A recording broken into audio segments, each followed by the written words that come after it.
हरे कृष्ण। मेरे प्यारे भाइयों बहनों बंधुओं और सखाओं, मधुर भक्ति गाथा चैनल में आप सभी का स्वागत है। आपके लिए लाई हूँ गणेश जी की कथा। बंधुओं, कहा जाता है कि बुधवार गणेश जी का दिन है। यदि बुधवार के दिन गणेश जी की कथा सुनते हैं, गणेश जी के स्तोत्र सुनते हैं, गणेश जी के 108 नाम सुनते हैं, तो गणेश जी आपके कार्यों में आ रही सभी विघ्न बाधाओं को दूर करते हैं। आपके बिगड़े हुए काम बनने लगते हैं। बंधुओं, यदि आपने हमारे चैनल को अब तक सब्सक्राइब नहीं किया तो जरूर करें और बेल आइकन दबाना ना भूलें, ताकि आपको हमारी आने वाली सभी वीडियोस की जानकारी सबसे पहले हो सके। बंधुओं, वीडियो को पूरी सुनने के बाद कमेंट बॉक्स में जय गणेश भगवान की जरूर लिखें। बोलो गणेश भगवान की जय हो। भगवान शिव ने विष्णु को षोडश उपचार युक्त गणपति पूजन की विधि बताई। तब भगवान विष्णु ने गणेश जी की 100 दिव्य वर्षों तक उपासना की। उनके घोर तप से प्रसन्न होकर गजानन साक्षात प्रकट हुए और बोले, मैं तुम्हारे तप से प्रसन्न हूँ, बोलो क्या चाहते हो। विष्णु जी बोले, मधुकैटभ नाम असुर अति प्रबल हो गए हैं, अतएव उनके वध का उपाय कीजिए। श्री गणेश जी ने कहा, वैकुंठनाथ, यदि आपने पहले ही मेरा पूजन किया होता तो अब तक असुर परास्त भी हो गए होते। विष्णु जी बोले, गजानन, मुझे आपका प्रभाव विदित नहीं था।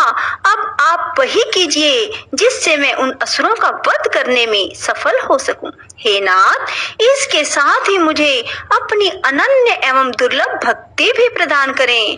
भगवान विष्णु की प्रार्थना सुनकर गजानन ने कहा, ऐसा ही होगा रमानाथ, आपके हाथ उन असुरों का अति शीघ्र वध होगा। इससे चतुरानन का भय भी दूर हो जाएगा और आपको महान यश की प्राप्ति होगी। हे विष्णु, अब आपके कार्य में कोई विघ्न नहीं आएगा। वर देकर भगवान गजानन अंतर ध्यान हो गए और भगवान विष्णु वहां से लौटकर अपने स्थान पर पहुंचे, जहां उन्होंने दोनों असुरों को युद्ध के लिए तैयार देखा। त्रिलोकी नाथ को वहां आया देखकर उनकी ओर झपटते हुए वे असुर बोले, तुम बड़े डरपोक हो। विष्णु जी हंसे और उन्होंने युद्ध करके शीघ्र ही मधुकैटभ का वध कर दिया। जहां उन्होंने भगवान गजानन की आराधना की थी, वह स्थान सिद्ध क्षेत्र के नाम से प्रसिद्ध हो गया। श्री सूत जी बोले, हे ऋषियों, महर्षि भृगु ने सोमकांत को गणेश चरित्र का वर्णन करते हुए राजा भीम का वृतांत भी बताया। वे बोले, राजन, भीम कौंडिन्यपुर का राजा था। उसकी पतिव्रता पत्नी का नाम चारुहासिनी था। उसका दाम्पत्य जीवन सुख से व्यतीत हो रहा था, किंतु वृद्धा अवस्था की ओर अग्रसर होने पर भी संतान न होने का दुख उन्हें पीड़ित करता था। राजा ने राज्य अपने विश्वास पात्र अमात्य को सौंप दिया और स्वयं वन को चल दिया। वह वन में भ्रमण करता हुआ महर्षि विश्वामित्र के आश्रम में पहुंचा तो महर्षि ने उसकी ओर देखा और पूछा, तुम कौन हो और यहाँ किस उद्देश्य से आए हो। राजा बोला, प्रभु, विदर्भ देश का राजा हूँ। कौंडिन्यपुर मेरी राजधानी है। मेरा नाम भीम है। मेरी वृद्ध अवस्था आ पहुंची, लेकिन संतान सुख अभी तक प्राप्त नहीं हुआ, इसीलिए आपकी सेवा में उपस्थित हुआ हूँ। मैं नहीं जानता कि मुझ जैसे कर्तव्यनिष्ठ एवं धर्मज्ञ व्यक्ति को भी इस दुर्भाग्य की प्राप्ति क्यों हुई। महर्षि ने कहा, राजन, पूर्व जन्म में तुमने भगवान गजानन का अपमान किया था। फलस्वरूप इस जन्म में निसंतान हो। यदि उन्हें प्रसन्न कर लो तो तुम्हें अब भी संतान सुख से वंचित नहीं रहना पड़ेगा। राजा ने पूर्व जन्म के वृतांत की जिज्ञासा व्यक्त की तो महर्षि विश्वामित्र बोले, महाराज, तुम्हारे कुल में बहुत पहले भीम नाम का एक अन्य प्रतापी राजा हुआ था। उसकी पत्नी सुंदर और पतिव्रता थी। उससे राजा को एक पुत्र की प्राप्ति हुई जो गूंगा, बहरा और विकलांग था। उसके शरीर से दुर्गंध आती थी। माता पिता ने उसका नाम दक्ष रखा। अनेक प्रयासों के बाद भी उस बालक की मूकता और बधिरता व विकलांगता दूर नहीं हुई। हे राजन, किसी ने राजा को परामर्श दिया कि यदि बालक अपनी माता के साथ तीर्थाटन करे तो संभव है कि इसके रोग दूर हो जाएं। परामर्श अनुसार राजा के आदेश से रानी अपने पुत्र को लेकर तीर्थाटन को चल पड़ी। मार्ग में चोरों ने उसे लूट लिया, यहाँ तक कि उसके पास जीवन यापन के लिए भी धन नहीं रहा। तब उसने एक शिव मंदिर में शरण ली और बालक को वहीं छोड़कर भिक्षा मांगने हेतु एक गांव में गई। पीछे से उस मंदिर में एक धर्मज्ञ ब्राह्मण आया तो उसके शरीर के स्पर्श मात्र से वह बालक निरोगी हो गया। रानी शिवालय में लौटी तो अपने पुत्र को सुंदर और निरोगी देखकर बड़ी प्रसन्न हुई। उसने ब्राह्मण देवता का पता लगाया तो ज्ञात हुआ कि वह धर्मज्ञ ब्राह्मण गणेश जी का उपासक था। बाद में उसने रानी को भी गणेश जी की उपासना का उपदेश दिया। अब माता और पुत्र दोनों ने भगवान गजानन की उपासना की तो प्रसन्न होकर गणेश जी ने स्वप्न में कहा कि तुम मेरे परम भक्त महर्षि मुद्गल के पास जाओ, उनके उद्यम से तुम्हारे सभी अभिष्टों की पूर्ति होना संभव है। महर्षि भृगु ने कहा, हे सोमकांत, विश्वामित्र ने भीम को आगे का वृत्तांत सुनाते हुए कहा कि वो दोनों मुद्गल के आश्रम की खोज में काफी समय तक जंगलों में भटकते रहे। तब बाद में एक दिन उन्हें वह आश्रम मिला। वहां महर्षि मुद्गल को उन्होंने अपना सब वृत्तांत सुनाया तो महर्षि ने श्री गणेश के एकाक्षरी मंत्र गम के अनुष्ठान का उपदेश दिया। बंधुओं, गम शब्द बहुत ही अधिक शक्तिशाली है।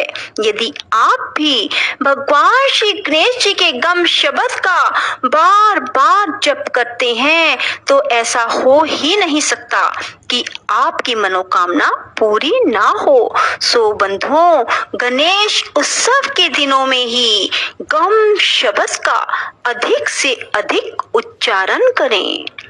राजा भीम ने जिज्ञासा व्यक्त की, महामुने, आपके श्रीमुख से यह चरित्र सुनकर मैं आश्चर्यचकित हूँ। एक ब्राह्मण के शरीर का स्पर्श कर बहने वाली वायु के स्पर्श मात्र से यह बालक रोग रहित और सुंदर कैसे हो गया? विश्वामित्र बोले, राजन, इसमें आश्चर्य कैसा? भगवान गजानन चाहे तो किसी भी निमित्त से अभिष्ट प्रदान कर सकते हैं। सुनो, एक समय की बात है, सिंधु देश के एक पल्ली नामक गांव में एक धनिक वैश्य रहता था। उसका नाम कल्याण था। उसकी पत्नी का नाम इंदुमती और पुत्र का नाम बल्लाल था। एक दिन वैश्य पुत्र अपने मित्रों के साथ वन में गया। वहां उन लोगों ने एक ऐसी शिला देखी जिस पर कोई मूर्ति सी अंकित थी। उन्होंने उसे गणेश्वर नाम देकर पूजन आरंभ किया और सब ने मिलकर वहां एक मंडप बनाकर उत्सव मनाया। उस दिन से अपने सब मित्रों के साथ वह वैश्य पुत्र रात दिन वहीं रहकर गणेश जी की उपासना करने लगा। जब वे घर नहीं पहुंचे तो माता पिता को चिंता होना स्वाभाविक था।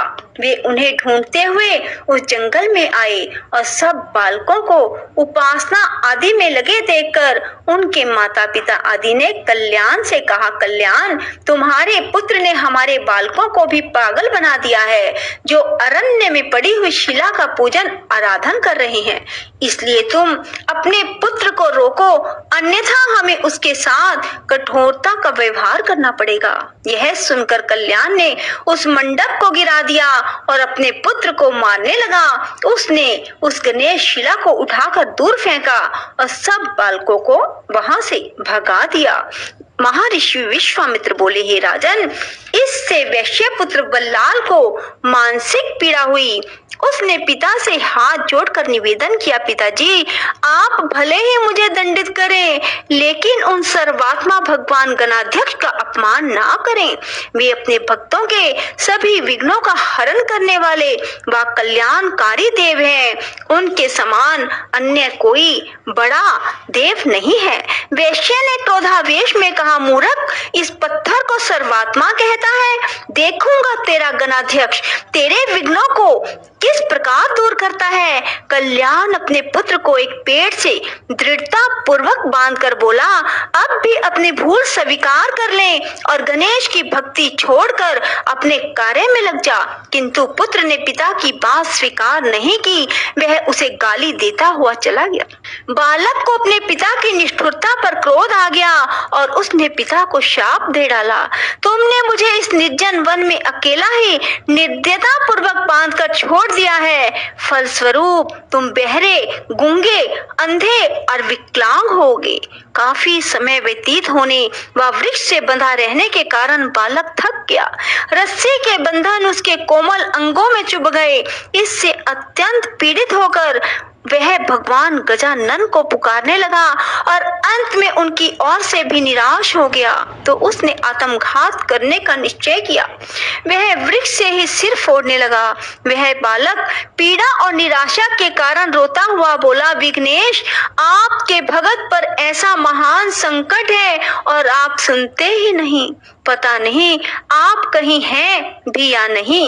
यदि हैं तो फिर आते क्यों नहीं? तभी उसने देखा कि सामने से एक ब्राह्मण आ रहा है।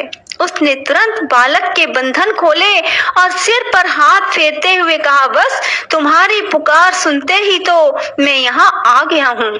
तुमने पिता को जो शाप दिया है वह सत्य होगा और यह स्थान तुम्हारे नाम पर बल्लाल विनायक के नाम से प्रसिद्ध हो जाएगा। इधर कल्याण का शरीर उसी समय से रोगग्रस्त हो गया। उससे दुर्गंध आने लगी। वह बहरा, गूंगा, विकलांग हो गया। उसकी दशा देखकर पत्नी को बहुत दुख हुआ। वह पुत्र को देखने के लिए अरण्य में गई तो वहां उसे गणेश्वर के पूजन में लगा देखा। इससे उसके मन में बड़ी प्रसन्नता हुई। उसने पुत्र से कहा कि पुत्र, यह तो तू बड़ा शुभ कार्य कर रहा है, परंतु तेरे पिता की दशा बहुत दयनीय हो गई है। उन्हें भी चलकर देख ले। वत्स, माता पिता की आज्ञा मानना भी पुत्र का परम कर्तव्य है। बल्लाल ने उसी प्रकार शांति पूर्वक बैठे रहकर कहा, माता, संसारिक माता पिता तो अनित्य हैं, यथार्थ माता पिता तो भगवान गणेश्वर ही हैं, जिनकी मैंने शरण ली है। इन्हीं भगवान का निरादर करने के कारण पिताजी की ऐसी दशा प्राप्त हुई है। पिताजी को ऐसी दशा प्राप्त हुई है। उनकी सेवा करना तुम्हारा भी तो कर्तव्य है, क्योंकि पत्नी के लिए पति की सेवा ही सर्वोपरि है। माता ने कहा, पुत्र, अपने जन्मदाता पिता को शाप से विमुक्त कर दो। मैं तुमसे विनय करती हूँ। यह सुनकर बल्लाल ने कहा, माता, मैं तो अब कुछ भी नहीं कर सकता। अगले जन्म में तुम एक राजा की महारानी बनोगी, किंतु तुम्हारा पुत्र गूंगा, बहरा, विकलांग और दुर्गंध युक्त होगा। उसके कारण तुम्हारा पति उस पुत्र के साथ तुम्हें भी घर से निकाल देगा। फिर एक शिवालय में एक गणपति भगत ब्राह्मण के स्पर्श से तुम्हारे दक्ष नामक पुत्र का शरीर निरोग और सुंदर हो जाएगा। हे राजन, यह समस्त घटना चक्र उसी वाणी के अनुसार घटित हुआ था। बोलो श्री गणेश जी भगवान की जय। राधे राधे। जय श्री कृष्णा। बंधुओं, यदि आपको हमारी वीडियो पसंद आए तो इसे लाइक करें और शेयर भी जरूर करें। धन्यवाद।